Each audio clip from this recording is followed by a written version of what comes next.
Voilà, chers frères et sœurs, chers serviteurs et servants de Dieu, chers sentinelles dans les nations, chers frères Vazena, nous commençons notre troisième session de notre séminaire sur quelles sont les causes et les dangers de la tiédeur spirituelle et comment y remédier. Donc, j'avais déjà cité les 5 points essentiels et je vais entrer dans le développement de cela. Donc, les 5 points, donc, si je résume, étaient sur la perte de l'intérêt pour l'œuvre de Dieu à cause de l'égoïsme. Deuxième point, une déception personnelle face à une situation ou un conflit rencontré dans l'Église. Le comportement dissuasif de cette troisième point, le comportement dissuasif de certains frères et sœurs chrétiens ou chrétiennes dans l'Église. La prostitution, la prospérité, matérielle qui pousse à l'orgueil ou au non-respect des soins de l'Éternel ou des frères et sœurs. Et 5e point, c'était le vagabondage ou la prostitution spirituelle qui entraîne un détachement du groupe ou de l'assemblée. Parce que les gens quittent l'église parce que, voilà, d'après eux, il n'y a pas l'onction, d'après eux, le pasteur est mauvais, d'après eux, les frères et sœurs ne sont pas spirituels comme eux. Eux, ils sont des super spirituels et c'est les autres qui ont des péchés et qui doivent être transformés. Mais je signale ici que si nous voulons la transformation, nous devons d'abord chercher nous devons d'abord rechercher cette transformation nous-mêmes avant de voir la transformation sur les autres. Si nous voulons voir la transformation autour de nous, je répète, nous devons être nous-mêmes d'abord en premier transformés avant de voir les transformations autour de nous. Donc, cette troisième session, donc, je vais expliquer le sommeil spirituel, la mort spirituelle, la tiédeur, comment ça agit. Je vais prendre l'exemple, par exemple, je vais prendre l'exemple d'un vrai sommeil. Quand on a sommeil, hein, on a fini de manger, on est fatigué, on a sommeil. Quand on a sommeil, nous perdons les forces, n'est-ce pas? Nous perdons les forces. C'est-à-dire, c'est la même chose que lorsqu'on a sommeil et qu'on se retire pour aller se coucher parce qu'on est fatigué, parce qu'on a beaucoup mangé, nous perdons nos forces. Tout ce qui nous intéresse, c'est le sommeil. Ça veut dire, quand on perd le Saint-Esprit, on est déjà rassasié des critiques, on est rassasié des condamnations, des commérages, de l'ego. On devient rassasié du sommeil spirituel. Il ne nous reste plus qu'à aller dormir, aller se coucher dans la mort spirituelle. En ce moment-là, on n'a plus envie de quoi que ce soit. Au lieu de dialoguer, d'exprimer sa faim et sa soif chaque jour au Saint-Esprit, nous passons le temps à nous plaindre, à pleurnicher, à murmurer. On se remplit des murmures à la place d'exprimer sa faim et soif à Dieu. On se plaint des frères et sœurs, ça devient notre quotidien. On perd la communion avec le Saint-Esprit et le sommeil nous atteint. Il ne nous reste plus qu'à aller se coucher. C'est ce qui arrive.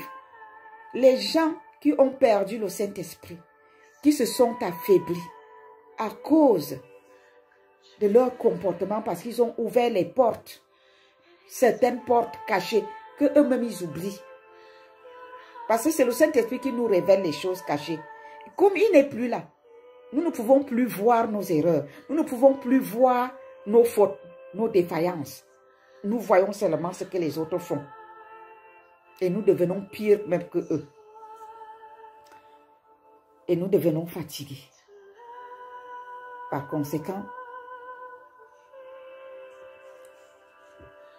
la repentance ne fait plus partie de notre langage. Et même lorsque nous nous repentons, nous le faisons par religiosité. Parce que c'est le Saint-Esprit réellement qui nous amène à la repentance pour nous montrer nos fautes. Et comme il n'est plus là, nous ne pouvons plus rien voir. Nous avons la bande aux yeux, nous sommes aveuglés, mais nous avons les loupes pour les autres, pour voir les autres. Le psaume 133 nous recommande de vivre dans l'interdépendance comme un seul corps, le corps de Christ que nous sommes. Si nous détachons notre bras de son corps, par exemple, est-ce que ce bras-là vivra encore? Il ne vivra plus.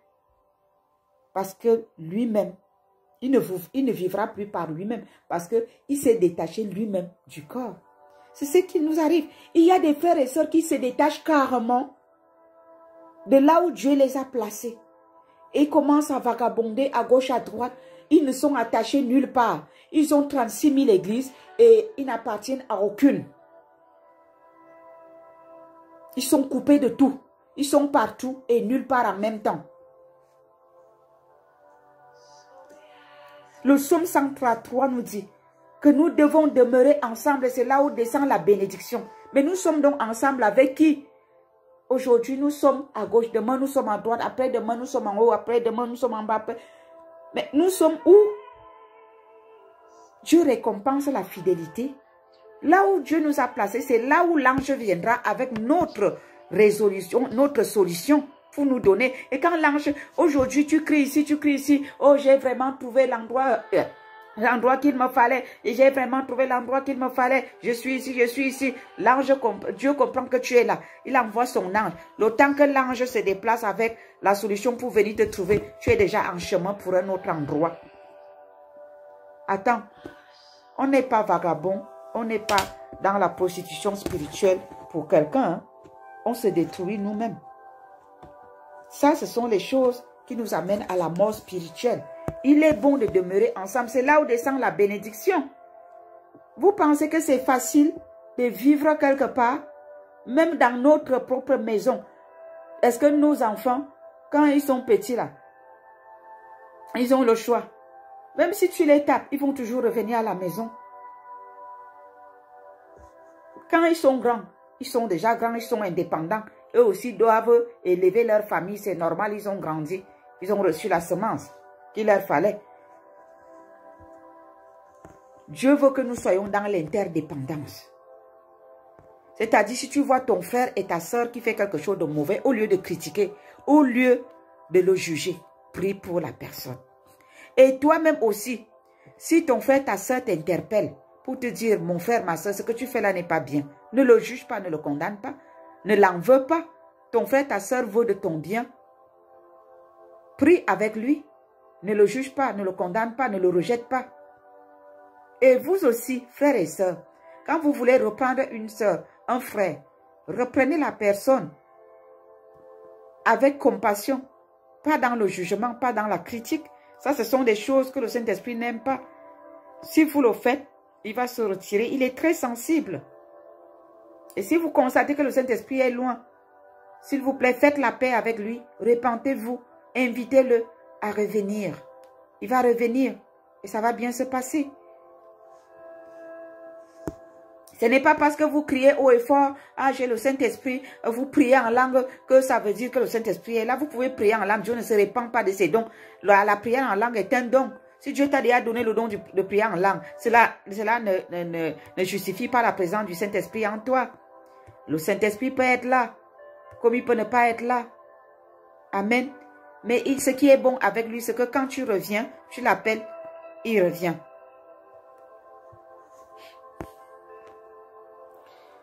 Donc, ne nous détachons pas du corps de Christ. Ne nous détachons pas de là où Dieu nous a placés. Cela ne nous avantage en rien. Au contraire, ça ouvre d'autres portes. Alléluia. Les portes de malédiction, les portes de malheur. Nous ne sommes plus sous l'autorité d'un leader. Regardez les gens qui vagabondent là. Vous êtes sous l'autorité de qui? Quand Dieu établit un homme de Dieu, une femme de Dieu, il lui donne l'autorité de protéger ceux qui sont sous son autorité. Et ça vient de Dieu. Toute autorité vient de Dieu. Votre pasteur, nous prenons le temps de prier pour vous. Est-ce que vous pensez que les gens qui nous suivent sur Internet, moi j'ai le temps de prier pour eux? Déjà, je ne les connais même pas tous. Je peux seulement dire, Seigneur, quand je prie, je dis, et ceux qui nous suivent sur Internet, je ne connais même pas leur nom. À tous. Certains, oui. Mais par contre, je prie facilement en citant les noms de ceux qui sont avec nous dans le ministère, en citant les noms de ceux qui sont avec nous dans l'église. Chrétiens, que le Saint-Esprit fasse tomber les écailles de vos yeux. Vraiment. Si nous détachons notre bras de son corps, est-ce que ce bras-là vivra? Il ne vivra plus par lui-même. Amen. Et si nous prenons l'exemple d'une feuille qui tombe de l'arbre par terre, cette feuille va se dessécher graduellement, jusqu'à sa putréfaction, n'est-ce pas? C'est la même chose. Nous ne devons pas nous détacher du Seigneur Jésus-Christ par son Saint-Esprit qui nous a laissés. Le détachement avec le Saint-Esprit signifie le détachement avec Dieu direct. Parce que c'est lui le lien. Il a dit, je m'en vais, mais je vous laisse un consolateur. Il nous a laissé son esprit lui-même. Et quand nous passons le temps à le frustrer, nous ne devons pas nous détacher de lui. Vous comprenez? Si nous nous détachons de lui, nous perdons la vie. La sève, il est le cep. Nous devons nous attacher à lui. Nous sommes ses vignerons. Nous devons nous attacher à lui par son Saint-Esprit pour avoir la vie. Parce que c'est lui qui nous alimente. Il nous donne les révélations. Il nous donne la vie de Christ en nous. Nous sommes alimentés par le contenu de Jésus-Christ, par son Saint-Esprit. Le contenu de Jésus-Christ et vient en nous par son Saint-Esprit. Restons attachés. Ne le frustrons plus par notre comportement. La frustration entraîne la tiédeur. Ça nous sépare. Ça élimine l'onction, la puissance, le feu de Dieu en nous. Quand nous suivons nos propres pensées égoïstes, parce que nous refusons l'autorité de Jésus-Christ et celle qu'il a établie sur ses oints, ses serviteurs et servantes, nous devenons, Père éternel, nous devenons comme une grenouille que l'on a placée dans une grande marmite d'eau qu'on chauffe progressivement. Cette grenouille passe de froid, elle passe à tiède. De tiède ensuite à chaude. Et pour finir, à l'eau bouillante. Et la grenouille qui s'est habituée à la tiédeur, son corps devient engourdi. Et elle n'apercevra pas que l'eau devienne chaude. Et lorsque l'eau sera bouillante, elle sera morte et bien cuite. Vous comprenez? Petit à petit, la grenouille meurt. L'eau commence, tu la mets dans une grande marmite d'eau froide. Oui, l'eau devient tiède. La grenouille dit, ah, l'eau si elle est bonne. Cette eau, qu'est-ce qu'elle est bonne? Que cette eau est bonne. Oui. Après, l'eau commence à devenir chaude. Ah, la grenouille ferme les yeux. Oh, c'est beau, c'est agréable. Oh, c'est beau, c'est agréable. Après, la température augmente. L'eau devient bouillante. Pendant que la grenouille a les yeux fermés. Sent du bien. La température monte. La grenouille perd ses forces. Elle ne peut plus sauter de la marmite d'eau chaude pour s'échapper. Qu'est-ce qui va arriver? Elle meurt. Elle meurt. Elle meurt. C'est ça le chrétien tiède. Au départ, on est bouillant. Avec le Seigneur, on perd la saveur, on perd le Saint-Esprit, on commence à devenir froid, tiède. Et la température augmente et nous nous endormons. Le soir, on dort. Le matin, on se réveille, on ne prie pas, on ne lit pas sa Bible. On a la lourdeur, on a la fatigue. On commence à chercher les hommes de Dieu qui disent fire, fire sur Internet. On se connecte, on reçoit le fire, fire, et rien ne se passe. On passe, on cherche les prophètes. Rien ne se passe, les prophéties ne s'accomplissent pas. Pour finir, nous ne pouvons plus prier. Notre chrétienté reste dans l'histoire. On devient chrétien par le passé. On fonctionne par les témoignages du passé. Frères et sœurs, repentons-nous. Je vous dis la vérité. Les causes et les dangers de la tiédeur, la cause première, j'insiste, c'est la séparation avec le Saint-Esprit. Par notre comportement, nous-mêmes, le plus grand combat se trouve en nous. Ce n'est pas les frères, ce n'est pas les soeurs, ce n'est pas les oncles, ce n'est pas les parents, ce n'est pas les frères qui nous persécutent. C'est nous-mêmes. C'est nous-mêmes. Quand nous suivons nos pensées égoïstes, parce que nous refusons l'autorité de Jésus-Christ et celle qu'il a établie, c'est devenir comme une grenouille que l'on a placée dans une grande marmite d'eau qu'on chauffe progressivement, comme je l'ai dit, de froid, elle passe à tiède, et ensuite de tiède à chaude, et pour finir bouillante, et la grenouille qui s'est habituée à la tiédeur, son corps devient engourdi, et elle n'apercevra pas que l'eau est devenue chaude, et lorsque l'eau sera bouillante, elle sera morte et bien cuite. Qu'il n'en soit pas ainsi pour toi, pour toi mon frère qui m'écoute, pour toi ma soeur qui m'écoute. C'est ainsi que le chrétien qui veut faire à sa tête finit par mourir spirituellement. Et je prophétise que ce ne sera pas votre cas. Au nom puissant de Jésus, je le refuse. Vous qui m'écoutez, que cela ne vous arrive plus. Voici le processus. Pour mourir comme la grenouille. Voici le processus. Comment ça se passe pour mourir spirituellement. Retenez ces choses que Dieu nous révèle. Vous allez regarder ça de près dans vos vies et vous allez les combattre pour vous en sortir. Dieu ne nous révèle pas ces choses-ci parce qu'il nous critique, non. C'est pour qu'on sache et qu'on sorte de là.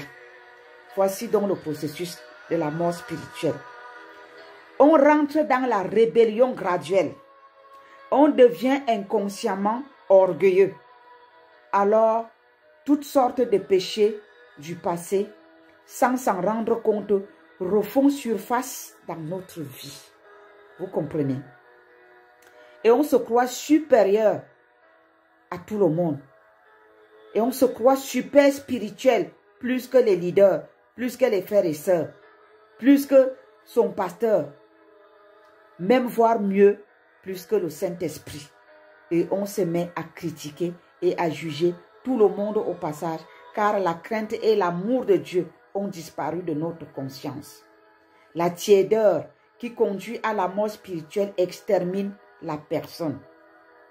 Vous comprenez? Si dans votre langage, dans votre cœur, les pensées de voir seulement le mal sur les autres vous envahissent, commencez à les chasser. Ça ne vient pas de Dieu.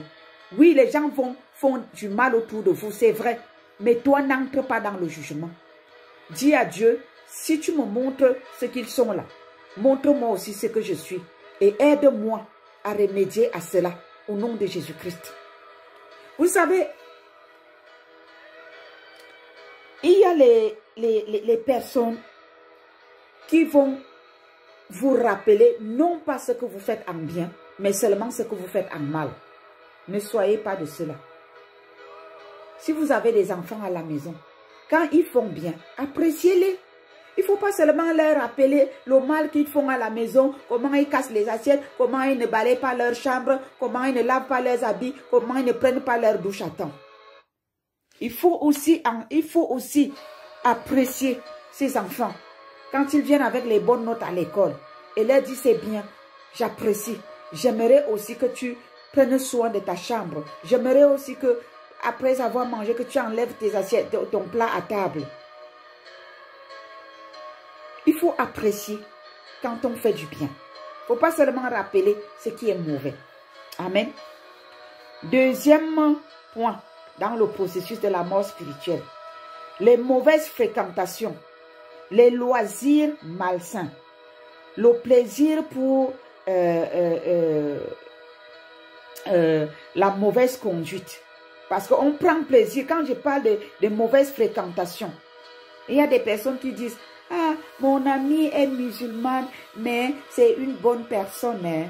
Oui, c'est une bonne personne. Mais Dieu ne t'a pas mis avec elle pour que tu apprécies que c'est une bonne personne, mais pour que tu pries pour sa conversion. Nul ne peut aller au ciel que passant par Jésus. Est-ce que tu as entendu que nul ne peut aller au ciel que passant par Mahomet? Hein? Mahomet n'est-il pas mort et enterré? On a déjà dit un jour que Mahomet est vivant. Hein? Ça, je prends juste un exemple. Hein. Je n'ai rien contre les musulmans. C'est pour dire que si nous avons des amis musulmans, nous devons intercéder, prier pour eux et non pas approuver leur gentillesse parce qu'ils sont gentils. Est-ce qu'on va au ciel parce qu'on est gentil? On va d'abord au ciel, premièrement, la première condition, croire au Seigneur Jésus, tu seras sauvé, toi et ta famille, parce qu'on a cru à Jésus. Ensuite viendra donc le caractère que Dieu va nous aider à travailler par le Saint-Esprit. Il n'y a pas de gentil diable. Tu es ami avec quelqu'un qui fait dans l'occultisme. Tu es ami avec les gens qui sont dans le New Age. Tu commences à apprécier comment ils sont gentils. Il y a un diable gentil. Les mauvaises fréquentations. N'est-ce pas, on dit que les mauvaises compagnies corrompent des bonnes mœurs. La Bible ne dit-elle pas dans 1 Corinthiens, sortez du milieu d'eux. Qu'il n'y ait rien entre Christ et Bélial.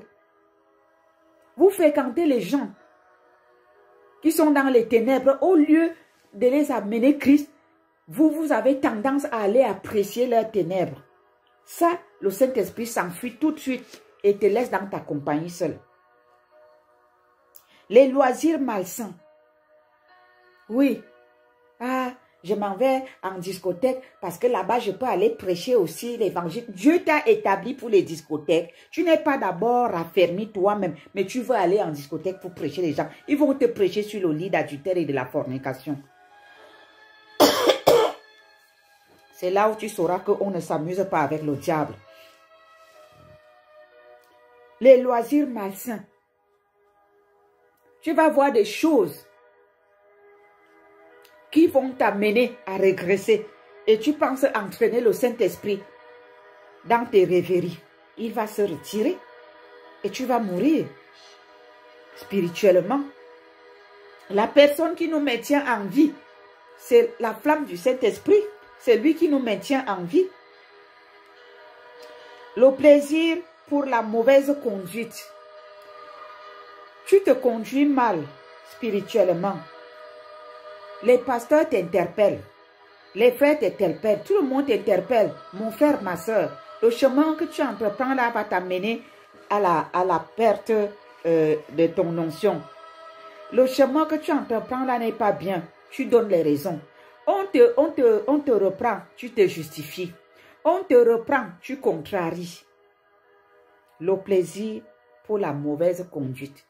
Il y a des personnes, tu vois que la personne est en train de s'enfoncer. Tu essaies de lui amener des solutions. La personne te montre par A plus B que toi, tu ne connais pas. C'est elle qui connaît et elle te donne les raisons pour lesquelles elle fonce sur son chemin d'égarement. Tu ne peux rien faire. Parce que Dieu ne nous envoie pas obliger les personnes à le suivre.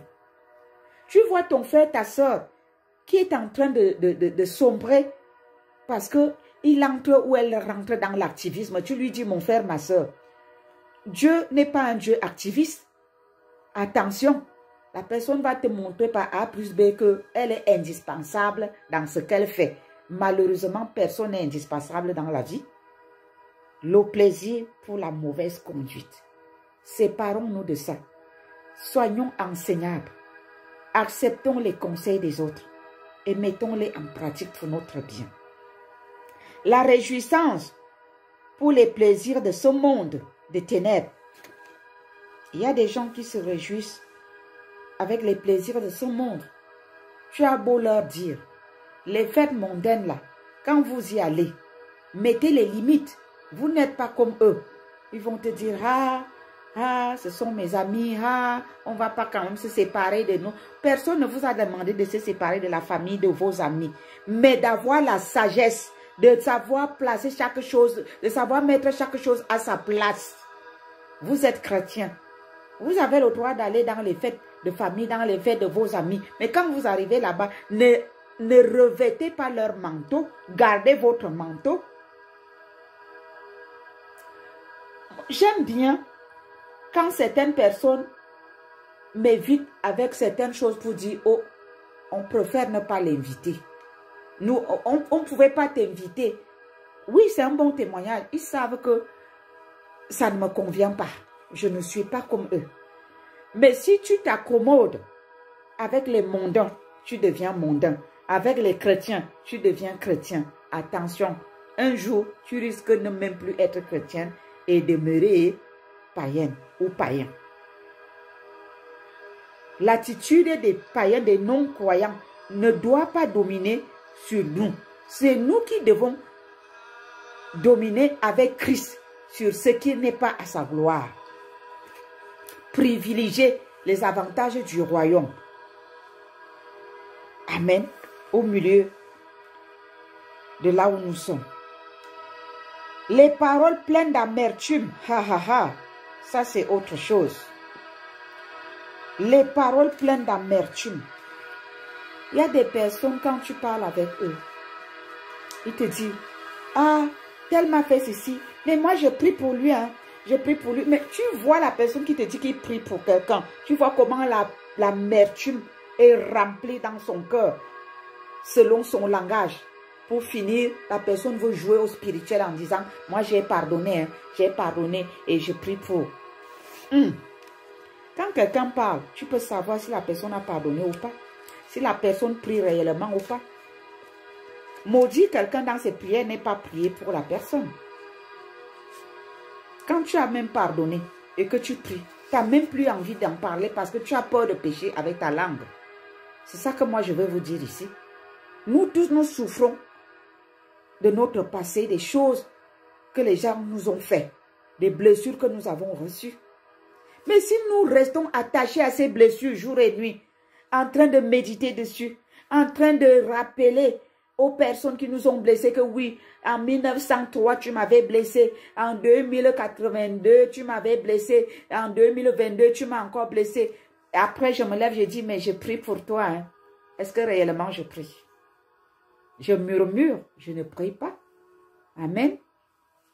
Donc, les paroles pleines d'amertume, ça, ce sont les choses qui amènent à la mort spirituelle, à la tiédeur, à l'assoupissement. L'inconduite, tout ça devient notre quotidien, devient le quotidien d'une personne morte spirituellement, d'une personne tiède, d'une personne ensommeillée.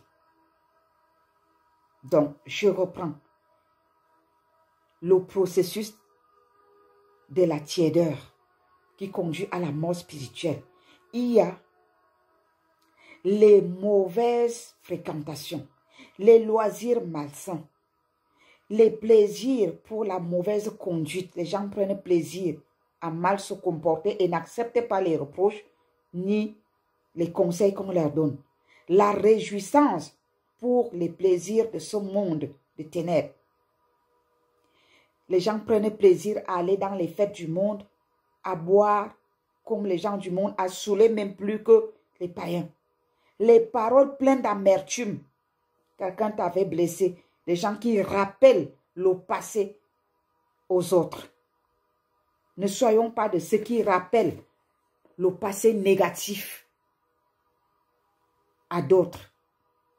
Si nous, on nous rappelle les choses qu'on faisait lorsqu'on n'avait pas encore donné notre vie à Jésus, est-ce que nous allons aimer? Non. Ne soyons donc pas de cela. La Bible dit que ce qui est passé. Toutes choses sont devenues nouvelles. L'inconduite et toutes ces choses deviennent le quotidien du chrétien tiède. Et il oublie les principes et l'excellence de notre Dieu. Je vais m'arrêter là et je vais passer à la prochaine session. Que le Seigneur vraiment se révèle à vous et vous aide à sortir de la mort spirituelle, à combattre ces éléments qu'il nous a révélés dans vos vies, dans nos vies, à nous tous. Amen.